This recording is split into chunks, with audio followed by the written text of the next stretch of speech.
Welcome. You are listening to the Mari Mukwana Show on Salam Media. So, if you're looking to buy a used car, you're not the only one. Many of us have used cars already, and between private party dealerships and dealership sales, so many cars, used cars, are changing hands every single year. Before you commit to the deal of a lifetime, make sure that you're not getting a deal that will dent your pockets, especially when it comes to always having to repair your vehicle because of the poor decisions and the mistakes that you made. Hopefully, Adam Ford is going to help us avoid making such mistakes when we are looking for a used car. Good morning, Adam. Good morning, Miriam. Good to be with you this morning. Thank you for joining me. Okay, first of all, off topic. Are you a motor journalist because your name is Ford? No, not the first time I've heard that. Yeah, that's the thing. It's easy to remember as well. You see, it's first person and first car. So now you can't forget my name. Awesome. All right. Okay, so what should we look for when buying a used car? Obviously, there's so many good used cars in the market, but to get the right one is not that easy. So there's a couple of processes I always talk to people about when you're thinking of buying a used car. The first thing to do is to think about your budget. Forget the kind of car you want. Think about your budget. Do you want to pay for this vehicle cash? Maybe you've got a lump sum of payment that you want to buy it once off, or do you want to pay it off on a monthly basis? So if you decide what your budget is, it can be, let's say it's 4,000 Rand a month, or you've got to spend, say, 200,000 Rand on a car. Decide on a budget, see what you can afford. Then with that budget is when you decide to look on what kind of a car do you want. So is it for you? Do you have 4 kids? You need a people mover? Or is it just a single person who needs a little car to run around in? Or do you want a luxury sedan? Or do you want an SUV? You decide then from your budget what you can buy. And the easiest way to find that out is go to any of those portals on the internet and have a look for your budget, what you get. So let's just say we're working on a 200,000 Rand budget. You search cars between the price of, let's say, 180 and 220,000 Rand. It'll give you an indication of what kind of cars you can get for the budget. And really remember, it doesn't matter what budget is, you can decide on your budget and then you can see what cars you want. Then, of course, if you've decided on a particular couple of cars that you want, do some research on them. See what the warranties come with. See, do they come with service plans? Do they come with maintenance plans? What's the difference between a service plan and a maintenance plan? How will that affect your future costs on the vehicle? Because a maintenance plan, let's use an example of BMW. BMW comes with a 5-year, 100,000 maintenance plan. So basically, you're not going to spend anything on the car for maintenance for the next however long the maintenance plan is left. So if you're looking at a second-hand car, and let's say it's 2-year-old, and we'll use a BMW as an example, you know you've got 3 years worth of free maintenance. So you're not going to spend a penny on it besides tires and insurance and, of course, your monthly payment. So have a look at those kinds of things. And then also, the internet's an amazing thing. Go and have a research on those cars. So you're looking at a specific brand or make of car, research them. How reliable are they? Are these cars good? What is the normal problems that you have with them? And then you can find the good and bad cars. You can also chat to your friends and family, kinds of people that would have the same kind of car that you're looking at. I mean, it may sound silly, but if you're walking through a shopping center and you're thinking of buying, let's say, a Haval Chinese car, it's not so well known. What's it like? You see somebody getting into their Haval H6, pop over and say, sorry to disturb you.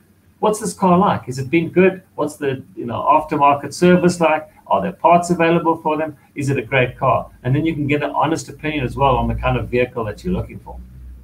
Mm-hmm. All right. And how old is too old when looking for a used car? It's never too old. You can always, everything can get fixed, but within reason. So if you're a do-it-yourself and you fix cars yourself, then you can buy yourself a 30-year-old car and fix it up yourself. But if we're talking most people who don't want to fiddle with cars because there's a lot of technology that's in vehicles now, you need special equipment. I would say you don't want to buy too many cars over the sort of 150,000 kilometer mark, because that's when the cars are starting to give issues. And look at reliable cars. If we look at cars that are have a reputation for reliability. Things like Toyotas, Hondas, Mazdas, those are Suzukis. They all tend to be Japanese cars. The Japanese cars are a lot more reliable and a lot cheaper to run than European cars. And obviously, European cars, their maintenance costs are much higher. So those are something to consider in terms of repairing cars, as well as, the kind of, let's use Toyota as an example. There's a dealer on every corner. And because there's a dealer on every corner, the parts availability is very easy. And you can get parts for them not only from your local Toyota dealer, you can get from all over the place. So you can, if you're in the middle of nowhere and you want to get parts, you'll get parts for the Toyota. But if you're buying something like a Geely, which is a Chinese vehicle that is not manufactured anymore, and you think it's a great bargain, you can't get spares for it. So if you break a headlight, for argument's sake, your vehicle is now unroadworthy because you're driving around with a broken headlight. So look for cars that you can get parts of. And then, of course, we've got to talk about finance. When it comes to financing a car, with the great low interest rates now, you can get some fantastic deals. But don't be fooled into thinking that, oh, well, I'm going to be paying this amount on my car for the next 4 or 5 years, however long it is you take to finance, because those interest rates are more than likely going to go up. So you really need to have a look at the finance packages. And you can negotiate. People don't know that you can negotiate with different banks. So if you go to a dealer and you found the car that you want and you're going to do the finance on it, see if you can get better interest rates, because they're going to start off with, okay, we'll do you a car at 15% interest. And you say, okay, you're so excited to get your car. And then you forget that actually if you phoned another bank, you may have got it at 10% interest, and the savings could pay your insurance premiums. So there's a lot to be said about trying to get the right finance for your vehicle as well, the right interest rate. And one thing I always say to people as well, try and stay away from balloon payments or residual payments. If you don't know what those are, that's if you buy a car and the salesman says, don't worry, instead of you getting the basic Polo, I can put you in a GTI for the same price in a month. And you say, oh, that's fantastic. But you forget at the end of the 5 or 6 year period that you're financing that vehicle, there's a massive balloon payment, which means you're going to be having to find 40, 50% of the actual value of the vehicle. So if you bought a vehicle for, say, 400,000 Rand, your last payment is 200,000 Rand, which means you're going to have to sell that vehicle just to pay off the balance of the car. Rather buy a car that you can pay on a monthly basis, and after a period of time, it's paid for, it's yours, you own it. If you want to trade it in, it's a little bit of a cash incentive for the next car that you want to buy. So have a look at those when it comes to finance. Try and stay away from those balloon payments. There's so many people that get caught out with balloon payments that when they come to sell the car's worth 100 grand, but they owe 200 grand on the car. And I think it's because people don't really understand the balloon payments or don't read the fine print. That's why they decide to just go, because they, like you mentioned, so excited to get a car and just take the deal that's in front of you. Meanwhile, there are a lot more other deals that are available. But please stay with us on the line. We're going to take a quick break and we will continue afterwards.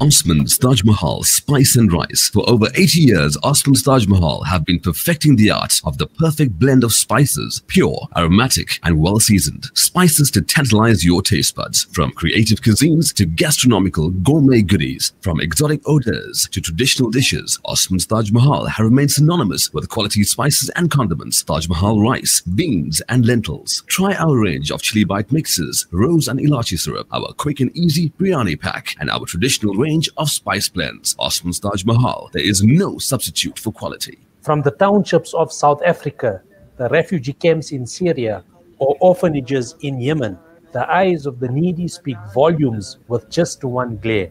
We know what it's like to be at ground zero, with food essentials, clothing and blankets, fresh water portal trucks, and even on-site navigators. We use every cent to better their tomorrow. Become part of our journey to bring relief to all. Go to www.ashrafulaid.org or call us on 011-809-8181. Ashraful Aid under the auspices of Maulana Suhail Wadi.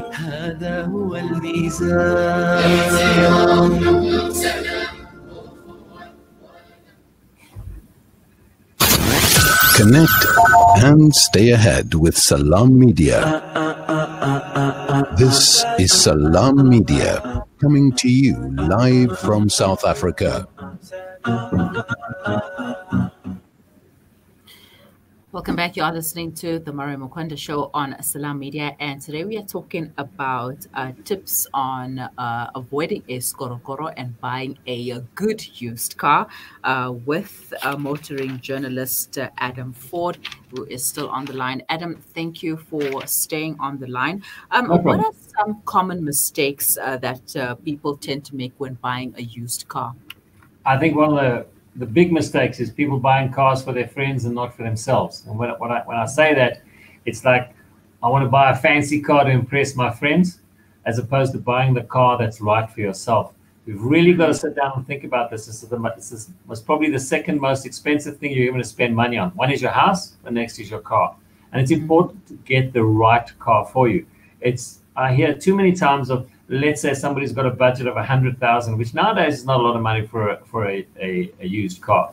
They'll go out and buy a fancy old Mercedes or BMW that's done lots of mileage, and because they want to impress their friends and family, they got a fancy German car, as opposed to going and buying something like, for argument's sake, a Toyota Etios. The Toyota Etios would must probably drive for the next 10, 15 years, hardly cost you anything to run and be very reliable. But the other cars are at the end of their lives. So remember that you're going to finance this if you do over at least a 3 to 4, 5, 6 years period. You're going to own those cars for a long time. People forget about that. They go out and they think, oh, I'm going to get this fancy car. But in 2 years' time, you're spending more on fixing it than you are on your monthly premiums to pay the car off. And then it becomes a problem because you're still paying for a car that's maybe parked in the back of your garden. You can't get the damn thing going because it's too expensive to maintain. So rather buy good, reliable cars, because it's a long period that you're going to keep the car for, and something that's going to be reliable, that's not going to cost you a lot in maintenance. I mean, silly little things like tires on a car. Have a look at the tires of the car. Does it have these nice, fancy 20-inch wheels on it? Oh, that's cool. Looks lacquer. But then you're going to have to buy tires for it, and it's going to cost you 20 grand for 4 tires. So those are the things to consider. It's fine if you can afford it, but most people forget about that when they go to buy the car, because as you said earlier, they're all excited. They want to get a nice new car and fancy car or used fancy car, whatever it is. And they forget about the maintenance cost. Does it have a service plan? Does it have a maintenance plan? How long is this finance going to be? Is there a balloon payment? Hopefully not. Do some research on the vehicles. Nowadays with dealers with so many different cars on their showroom floor, you can go to have a look at, maybe you like a Polo and you walk in to see the Polo. Ask the salesman, what else can you offer me in this price range that I'm looking at? Maybe he's got 5 or 6 other makes of vehicle that you didn't consider that are also really good cars, and you can go and test drive those cars. Remember, you must test drive those cars. All the cars that you want to buy. I get so many people buying second-hand cars. They walk in and say, yes, I want that. I like it. It's pretty. Here's the money. They haven't even driven it. Don't. Go for a test drive. And at least go for like a nice 10, 20 kilometer test drive, take it on the highway, because the salesman just want to run you around the suburb quickly. Okay, before you find any problems with it. Go for a nice long test drive, check it out, see what other options they have in terms of the competition. Before you make a decision, do that research. Go to the internet, have a look on those second-hand car websites and have a look what they're selling for. Are you paying too much for it? Is it a good deal? Are there other vehicles out there at the same sort of price that are maybe a lot cheaper, and you're not going to have any sort of problems with them? So that's a good thing to do, is to go for a test drive and have a look at the options as well. Mm-hmm. And what else should we be looking for when we go to a dealership and try and check out the car, the specs? So what else is there that we should pay attention to? Well, obviously, you're going to look at the dealer itself to see, is it a good dealer or is it a dodgy place around the corner? Does the place look a bit dodgy? Are you going to get dodgy cars for it? If you go to dealers that are backed by manufacturers, you'll find that you'll get much better vehicles from them because they're properly checked out. It's not just somebody trying to make a little bit of money on the side. So have a look at the kind of dealer it is. And if you don't know about cars, take a friend with who knows about cars. Go with you to check it out to make sure that there's nothing wrong with it. I just recently had a client of mine who bought a vehicle that it only had 5,000 kilometers on it. So I think, well, it's only got 5,000 Ks. It must be fantastic. Meantime, the car had literally been a rebuild. Obviously, somebody had bought it, crashed the thing, poorly repaired it. He didn't see it. Now he's fighting with the dealer to try and get his money back from it. And remember, second-hand car dealers nowadays need to give you a 6 months guarantee on the car. That is with the CPA. You will get a 6 months guarantee. So if you've got any issues, take it back to the dealer, let them resolve those issues. And also look at aftermarket warranties. It's well worth spending a little bit extra if you're buying a second-hand car, that if it's out of its warranty, it's factory warranty. If it's got a manufacturer's warranty, then obviously you've got that cover. But if it's out of the manufacturer's warranty, you can buy an aftermarket policy. They range in price from anything from 5,000 Rand upwards. But it's really good to have that in case some major failure happens in the vehicle, and at least a majority of your repair bill will be repaired. They can add that to the finance package as well. So when you work it out, it's maybe only an extra 150, 200 Rand a month. And it's well worth having that for the coverage. So take a friend with you, check out the vehicle, check what other options there are, go for good test drives, see what kind of finance deal you can take. Don't get the first finance deal package you're offered. Phone around. It'll only take you a couple of minutes to see if you can get a better deal from another finance house, and see if you can get the best deal for you. It's not only buying the car, it's the finance package as well that you're going to get with it. Is it advisable to buy second-hand cars from an auction sale? If you know about vehicles and you can check out the vehicle yourself, yes, that's fine. But if you're a layperson, you're not too clued up on cars, and you're just looking at the fancy red car or blue car, whatever, then no, I would not recommend it, because you need to know the value of those cars. You need to understand within the auction what are the costs involved, because you get all hyped up and you end up paying more for the car than you could have bought it from a dealer with a warranty. Remember, if you're buying a car from the auction, 0 guarantees. So if you drive it out and the wheels fall off, it's your baby. Tough luck. So, and remember, there's always those costs involved. Often they have like a 10% handling fee plus VAT on the vehicle. So you bid on a car for 100 grand, it's going to cost you another 25% on top of that for the handling fee plus the VAT. So you're going to pay 125,000 Rand. You could have bought that car for 100,000 Rand at a good, reputable dealer with a warranty and ease of finance and everything. So if you're going to buy from an auction, I would say you're going to do your homework. You're going to make sure you know what you're talking about and you understand the vehicles, and you want to pay about 30% less than market value before you even consider it. Too many people go out to auctions, think I've got a great deal. At the end of the day, they didn't. Very, very careful of buying on auctions. Yeah. It's a great place to get bargains, but you've got to know what you're doing. Don't get sucked into all the hype of the bidding, and forget about all those extra costs that come on the end and the risk that you're taking. So you've got to factor those costs in. Personally, I would say to most people, stay away from auctions. Rather pay maybe a little bit more at a reputable dealer, because at the end of the day, it'll most probably save you money. Or if you have a mechanic, you can just take your mechanic with you, and perhaps he'll help you find the best deal for you. Sure. I mean, like you mentioned, you can go to the auction the day before, and check out the vehicle, make sure it's all okay. But it is a risky buy, and you've got to make sure that you know the values of those cars and what they're worth, because you can't even test drive most of them. So you can go there, buy the car, think you've got a fantastic deal. When you go, once you've paid it, and go climb into it and find that it's only got one gear, nothing else works, or I've heard of cases where people buy cars where there's no window mechanisms because the electric windows have packed up, and they've taken them out and stuck pieces of wood up to hold the windows up, and you're going to spend 15,000, 20,000 Rand just to get your windows working. So those really, you've got to do your homework when buying from auctions. Well, you really have to do your homework when buying a car in general, whether it's new or used, but especially used cars. I remember my cousin bought a cut and join and he had no idea that it was a cut and join car. Yeah. He bought it from someone. It wasn't even a dealership. So he drove it. He managed to drive it home, but then the car just seized up and wouldn't start the next day when he needed to use it. And after many mechanics saw the car, then he realized that it was a cut and join, and obviously he couldn't get his money back. Well, that is another problem, because when you have vehicles like that, you don't even know if the papers are registered correctly. In other words, is it a write-off and being rebuilt? So those are certainly things that you've got to look at. That's why if you're not clued up on cars, find somebody who is clued up on cars that can go and check it out. There are other ways as well to check out vehicles. You can have them sent to a DECRA test center where they'll, obviously there's a cost involved, and they'll do a full report on the vehicle and telling you if it's a good vehicle or what is wrong with it and what to look out for. It's always something to consider when buying a second-hand vehicle as well. A lot of good dealers will have all their vehicles DECRA tested. So often you go into a dealership and the guy will give you the report right there and then. You can have a look at it and see that it's okay. And obviously those are for vehicles that are out of the manufacturer's warranty.